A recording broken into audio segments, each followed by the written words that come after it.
Hello students. तो जैसा कि हम लोग पढ़ रहे थे सोडियम बाइकार्बोनेट हमारा थर्ड केमिकल है ना। ये थोड़ा सा बेसिक नेचर का होता है, एक तरह का सॉल्ट है ये, लेकिन बेसिक सॉल्ट है और वीकली बेसिक है ना। तो इसका कॉमन नेम है बेकिंग सोडा और इसका केमिकल नेम है सोडियम हाइड्रोजन कार्बोनेट या फिर सोडियम बाइकार्बोनेट। ठीक, ये पहला स्टेप हो गया इसका नेम का। सेकंड स्टेप है सिंथेसिस रिएक्शन, कि कैसे इसको सिंथेसाइज करते हैं। तो सोडियम क्लोराइड से बनता है, तो सोडियम क्लोराइड ले लिए, इसमें वाटर ऐड कर दिए, उसमें sodium chloride water carbon dioxide gas pass करा दिए और अमोनिया गैस NH3 ये पास करा दिए। तो एज ए रिजल्ट हमको क्या मिला? अमोनियम क्लोराइड और NaHCO3 यानी हमारा बेकिंग सोडा मिला, है ना।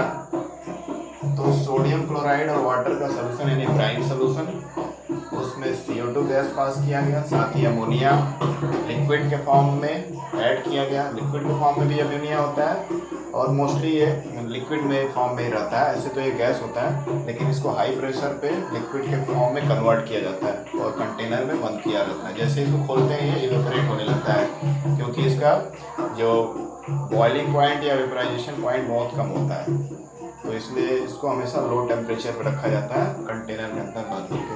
तो इस सारे केमिकल को मिलाया गया, sodium chloride, water, carbon dioxide और अमोनिया, तो हमको मिला अमोनियम क्लोराइड और सोडियम बाइकार्बोनेट। ठीक है, तो ये हमारा हो गया synthesis reaction of sodium bicarbonate, है ना। तो इसमें हमारा अमोनियम क्लोराइड है, अमोनियम क्लोराइड है ये, और ये सोडियम बाइकार्बोनेट या बेकिंग सोडा लिख देते हैं यहाँ पर, स्पेस कम है, बेकिंग सोडा। ठीक, तो इस रिएक्शन से हमको एक बेकिंग सोडा तो मिला ही, हमारा मेन प्रोडक्ट जो डिजायर्ड था, जो जरूरी था, उसके साथ साथ अमोनियम क्लोराइड भी मिला। इसका भी बहुत सारा मल्टीपल यूज होता है, लेकिन हम लोग फोकस करेंगे सोडियम बाइकार्बोनेट या बेकिंग सोडा पर ही। ठीक है, तो ये हो गया सिंथेसिस रिएक्शन। इस तरह से हमारा ये सोडियम बाइकार्बोनेट बनता है। थर्ड स्टेप हमारा है इसके यूजेस ऑफ सोडियम बाइकार्बोनेट या बेकिंग सोडा। तो यूजेस में पहला पॉइंट क्या है, किस काम के लिए यूज होता है? सबसे पहले तो बेकिंग पाउडर बनाने का काम आता है। बेकिंग सोडा जो है हमारा बेकिंग पाउडर के फॉर्म में यूज होता है। बेकिंग पाउडर फॉर मेकिंग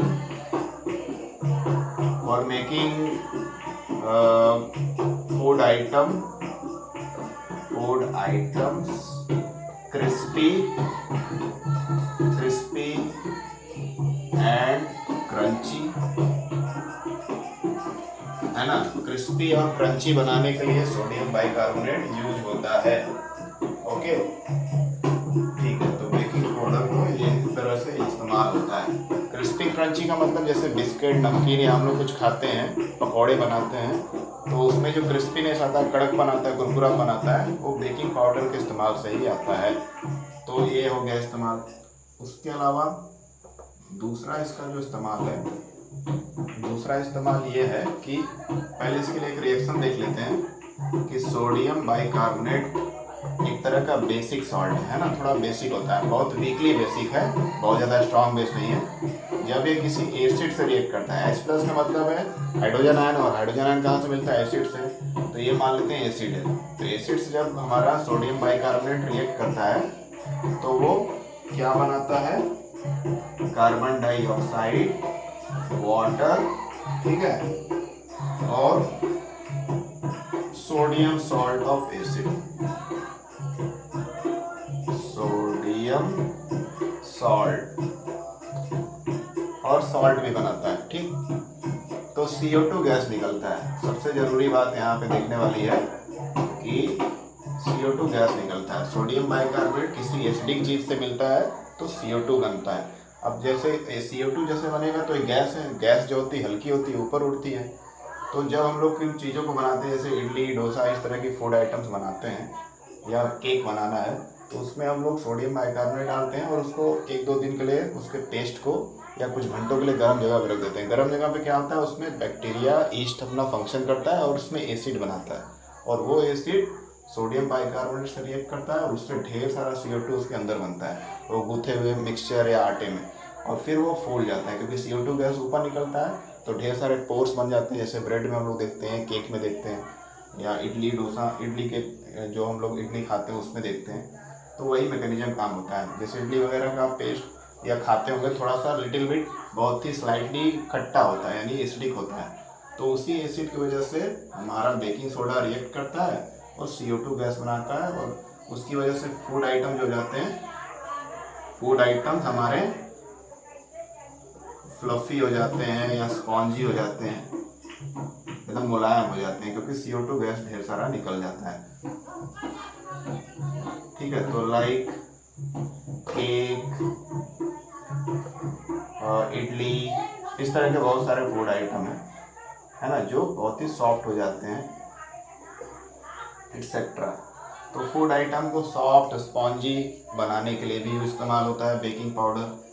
तीसरा क्या इसका यूज है, देखिए ये माइल्डली बेसिक है, यानी माइल्डली बेसिक है, माइल्डली MILDLY,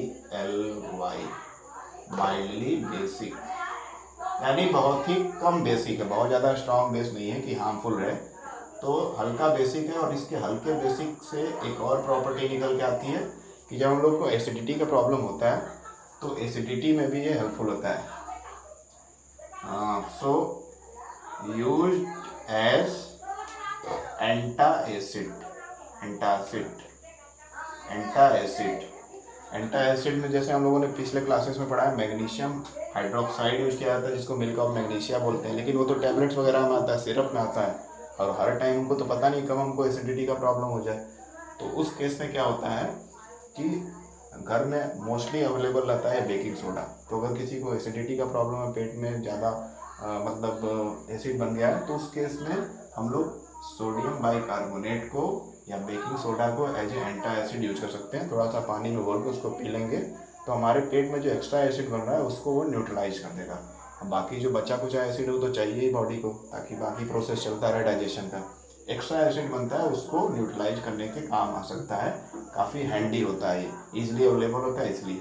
ठीक है, और अगर ये भी अवेलेबल नहीं तो खरीदना पड़ेगा, बट मोस्टली किचन में ये मिल जाता है। तो यूज्ड एज एंटासिड, ठीक है, यूज्ड एज एंटासिड, ये एंटासिड की तरह यूज किया जाता है फॉर एसिडिटी केस।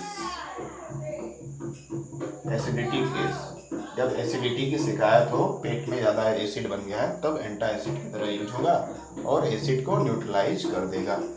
चौथा इसका यूज हम लोग अगर देखें तो इसका यूज हो गया हमारा फायर एक्सटिंग्विशर,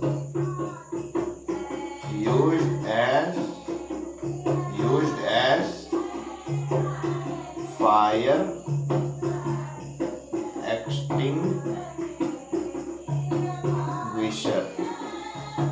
फायर एक्सटिंग्विशर की तरह भी यूज किया जाता है। फायर एक्सटिंग्विशर मतलब आग बुझाने के लिए। जैसा कि आप यहाँ रिएक्शन देख रहे हैं कि सोडियम बाइकार्बोनेट में एसिड जब मिलता है या रिएक्शन इसके इन दोनों के बीच में होता है, एसिड और इसके बीच में, तो CO2 गैस बनता है। CO2 गैस एक तरह का एक्सटिंग्विशर है, ये फायर को रोकता है, कंबशन प्रोसेस को रोकता है ना।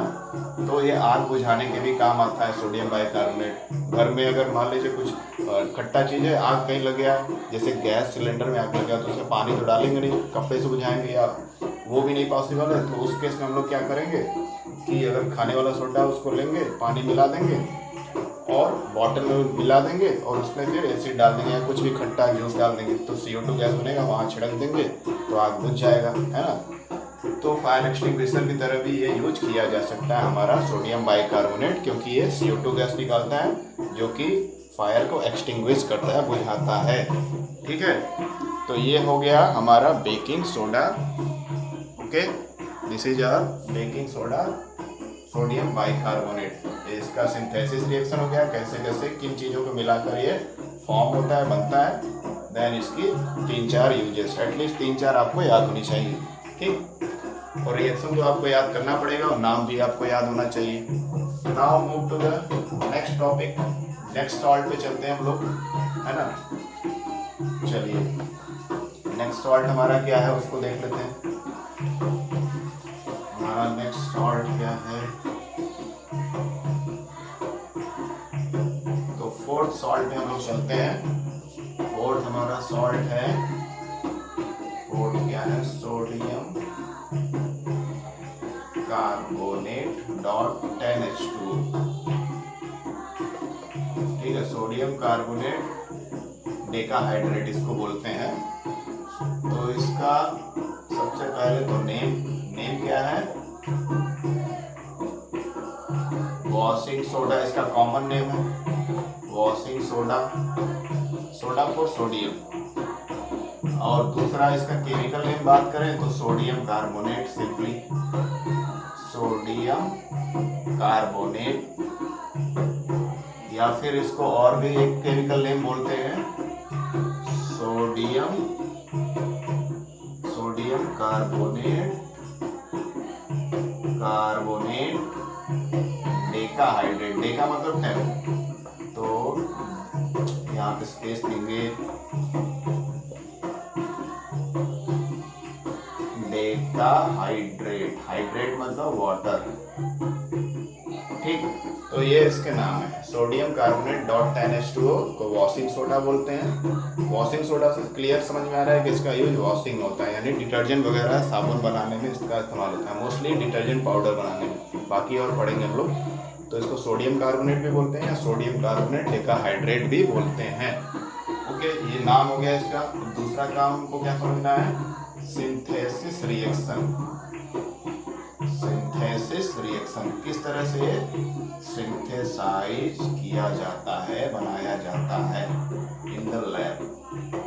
ओके, तो इसका सिंथेसिस रिएक्शन कैसे होता है, इसका सिंथेसिस इसके पीछे वाले सॉल्ट की सहायता से होता है, यानी सोडियम बाइकार्बोनेट जो बेकिंग सोडा है उसकी सहायता से बनता है। तो बेकिंग सोडा ले लिए, इसका सिंथेसिस का 2 स्टेप है। This is step 1, sodium bicarbonate. Okay, sodium bicarbonate को जब हम लोग हीट करते हैं, है ना, सोडियम बाइकार्बोनेट को जब हम लोग हीट करते हैं तो क्या बनता है, सोडियम कार्बोनेट Na2CO3 और साथ में कार्बन डाइऑक्साइड और वाटर बनता है। अब इसको बैलेंस करना हो, 2 सोडियम 1 सोडियम, यहाँ पे 2 लगा देते हैं। अब बैलेंस करते हैं, 2 सोडियम 2 3 जा 6 ऑक्सीजन, 3 2 5 6 ऑक्सीजन, हाइड्रोजन 2, ठीक है, बैलेंस है। तो सोडियम बाइकार्बोनेट या बेकिंग सोडा को जब हम लोग हीट करते हैं, गर्म करते हैं, बेकिंग सोडा है हमारा, क्या लिखा रहा है, बेकिंग सोडा को हीट किए तो हमारा बन गया वह ये सोडियम कार्बोनेट। अब इस सोडियम कार्बोनेट जो पाउडर के फॉर्म में आया, इसको प्योर करते हैं, इसको रिक्रिस्टलाइज करते हैं। तो इसका सेकेंड स्टेप है recrystallisation.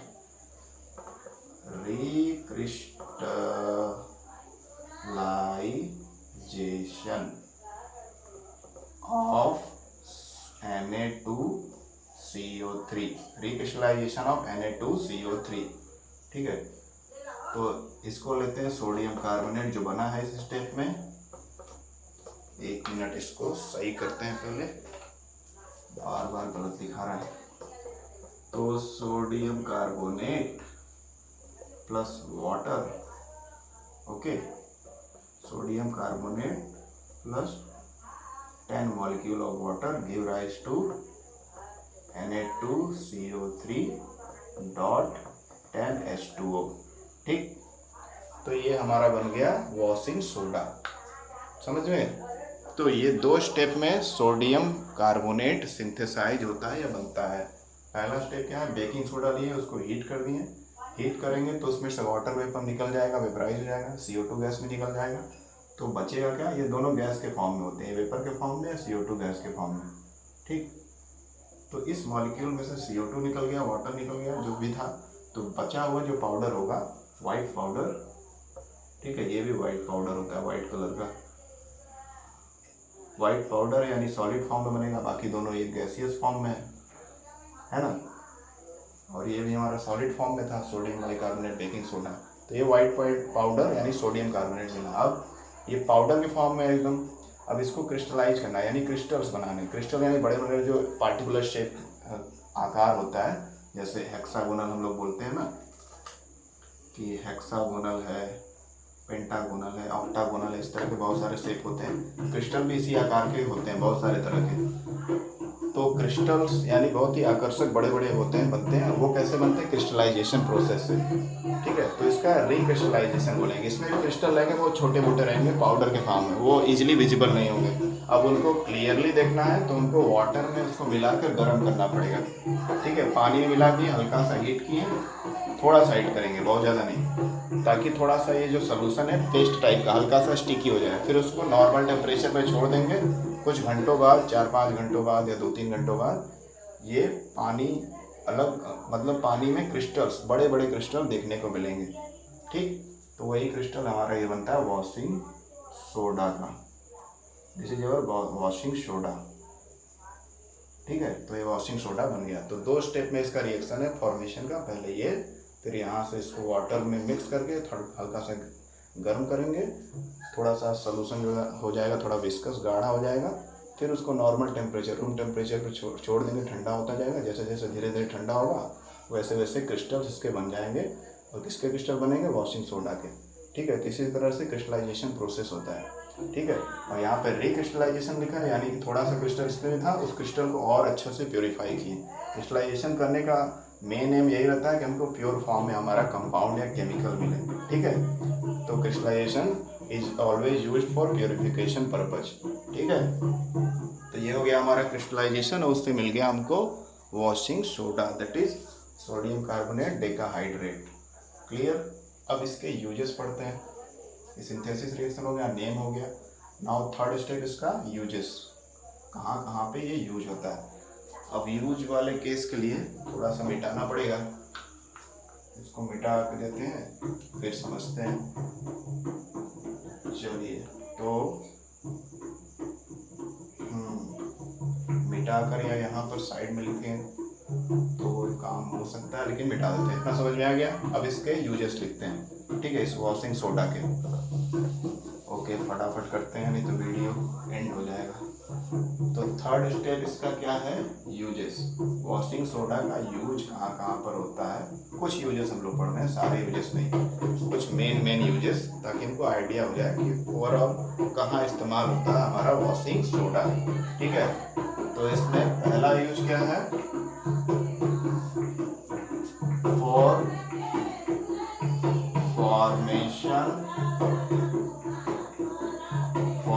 Formation of glass.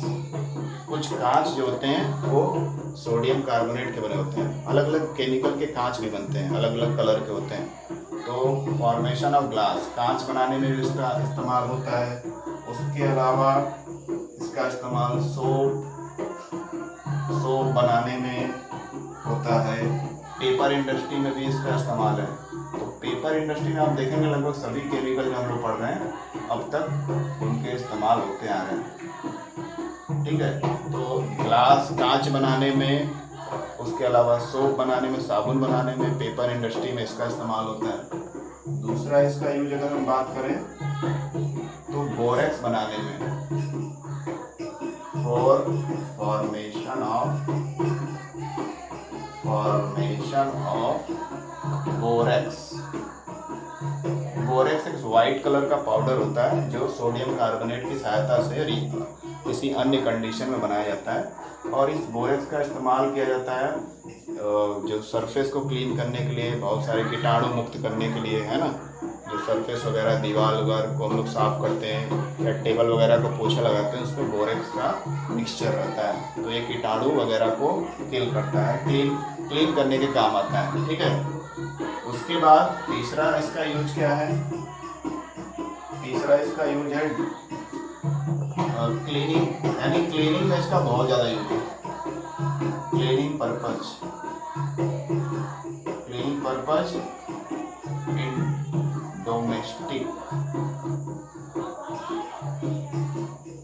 Domestic work, ठीक है। घरेलू कामों में भी जो साफ सफाई के लिए इसका इस्तेमाल होता है, जैसे कपड़े वगैरह साफ करना है तो डिटर्जेंट पाउडर के रूप में इसका इस्तेमाल होता है। डिटर्जेंट पाउडर जो होते हैं उसमें भी सोडियम कार्बोनेट होता है और वो हम लोग इस्तेमाल करते हैं कपड़े को साफ करने के लिए।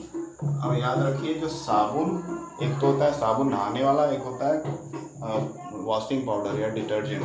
तो दोनों में सबसे ज़्यादा स्ट्रॉन्ग जो होता है वो हमारा वॉशिंग पाउडर होता है। वॉशिंग पाउडर जो होता है वो चीज़ों को ज़्यादा तेज़ी से क्लीन करता है एज कम्पेयर टू सोप, जो बाथिंग सोप होता है ना। तो इसका बहुत ज़्यादा इस्तेमाल होता है हार्डनेस ऑफ वाटर को रिमूव करने के लिए। टू रिमूव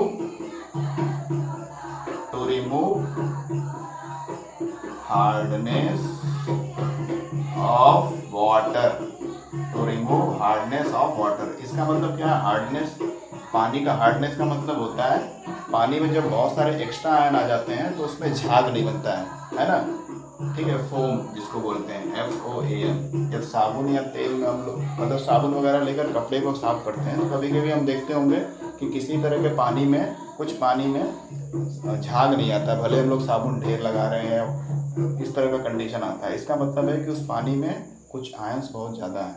उस आयन को ज़्यादा होने की वजह से क्या होता है कि फोम नहीं बन पाता है, तो उसको बोलते हैं हार्ड वाटर। और जिस वाटर में आयंस कम होते हैं तो उस वाटर में फोम या झाग जल्दी बनता है और हमारे कपड़े जल्दी साफ होते हैं। जितना ज़्यादा झाग बनता है उतना ईजिली हमारे कपड़े साफ होते हैं, है ना। तो ऐसा वाटर जिसमें ढेर सारे आयन हैं और झाग नहीं बन पा रहा है उसको हार्ड वाटर बोलते हैं। और ऐसा वाटर जिसमें नॉर्मल आयन होते हैं और जिसमें ईजिली कपड़े साफ हो जाते हैं, झाग बनता है साबुन या डिटर्जेंट से, उसको सॉफ्ट वाटर बोलते हैं। ठीक है, तो अब यहाँ पे केस क्या होता है, यहाँ पे ये होता है कि जो डिटर्जेंट हम लोग यूज करते हैं वो हार्ड वाटर में भी अच्छा झाग देता है, यानी काफ़ी स्ट्रॉन्ग होता है और गंदगी को हार्ड वाटर में भी साफ कर देता है। तो to remove hardness of water, ठीक है, तो पानी में अगर इसको डालेंगे तो उसकी हार्डनेस को कम कर देता है। यानी थोड़े गंदे पानी है जिसमें आयंस बहुत ज़्यादा है, वहाँ पर भी ये झाग देगा और कपड़े को साफ करेगा, उसकी गंदगी को क्लीन करेगा। तो ये इसकी स्पेशलिटी है। तो ओवरऑल सोडियम कार्बोनेट का जो इस्तेमाल है हम लोग देख लिए, ग्लास बनाने में, साबुन बनाने में, पेपर इंडस्ट्री में यूज होता है। उसके अलावा जितने भी इसके यूजेस हैं वो क्लीनिंग पर्पस हैं, साफ़ सफाई के जो पर्पज़ के, कपड़े साफ करने या और घरेलू चीज़ों को साफ करना, फ्लोर को साफ करना, कीटाणु मुक्त करना, सभी चीज़ों में ये इस्तेमाल होता है। इसलिए इसको वॉशिंग सोडा नाम दिया गया है, क्योंकि अधिकतर इसका इस्तेमाल जो है वॉशिंग पर्पज़ के लिए होता है ना। तो ये हो गया हमारा सोडियम कार्बोनेट डेकाहाइड्रेट। अब हम लोग अगले क्लास में नेक्स्ट सॉल्ट के बारे में पढ़ेंगे और इस चैप्टर को कंप्लीट करेंगे। ओके।